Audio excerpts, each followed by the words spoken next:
வணக்கம் everyone for 67th day of 100 day fitness challenge program. இன்றைக்கி பார்த்தீங்கன்னா shoulders, trapezius and calf muscle வந்து target பண்ணியிருந்தேங்க. ஸோ ஷோல்டர்ஸில் பார்த்தீங்கன்னா dumbbell shoulder press, dumbbell lateral raise, dumbbell upright row, அதுக்கப்புறம் dumbbell bent over lateral raise பண்ணியிருந்தேன். எல்லாமே பார்த்தீங்கன்னா 8 கவுண்ட்ஸ் லிமிட் பண்ணுற மாதிரி ஹெவி வெயிட்டாக தான் ஹேண்டில் பண்ணியிருந்தேன்.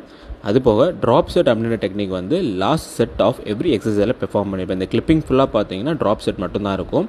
ஸோ ஒன்ஸ் 8 கவுண்ட்ஸ் பர் எக்ஸசைஸை ஃபினிஷ் பண்ணதுக்கப்புறம் உடனே 30% வெயிட்டை ட்ராப் பண்ணிவிட்டு வித்தவுட் டேப்பிங் பிரேக் திரும்ப மேக்ஸிமம் மசில் ஃபெயிலியர் வரைக்கும் ரெப்படேஷன் பெர்ஃபார்ம் பண்ணணும். ஸோ அதுதான் வந்து ட்ராப் செட். நெக்ஸ்ட் ட்ரபீசியஸ்க்கு பார்த்தீங்க அப்படின்னா ஸ்மித் மிஷினில் வந்து சிங்கிள் ஆர்ம் ஸ்ட்ரெச் பண்ணியிருப்பேன். ஸோ ஸ்ட்ரக்ஸில் பார்த்தீங்கன்னா ஒன் சைடு வந்து பெர்ஃபார்ம் பண்ணி முடிச்சதுக்கப்புறம் திரும்ப அதே சைடில் வந்து 30% வெயிட்டை ட்ராப் பண்ணிவிட்டு அகெயின் நம்ம வந்து ட்ராப் செட்டையும் பெர்ஃபார்ம் பண்ணி முடிச்சதுக்கப்புறம் தான் அடுத்த சைடு வந்து ஸ்விட்ச் பண்ணணும். நெக்ஸ்ட் பார்த்தீங்கன்னா காஃபில் வந்து சீட்டட் காஃப் ப்ரெஸ்ஸும் லெக் ப்ரெஸ்ஸில் வந்து காஃப் ப்ரெஸ் பண்ணியிருப்பேன்.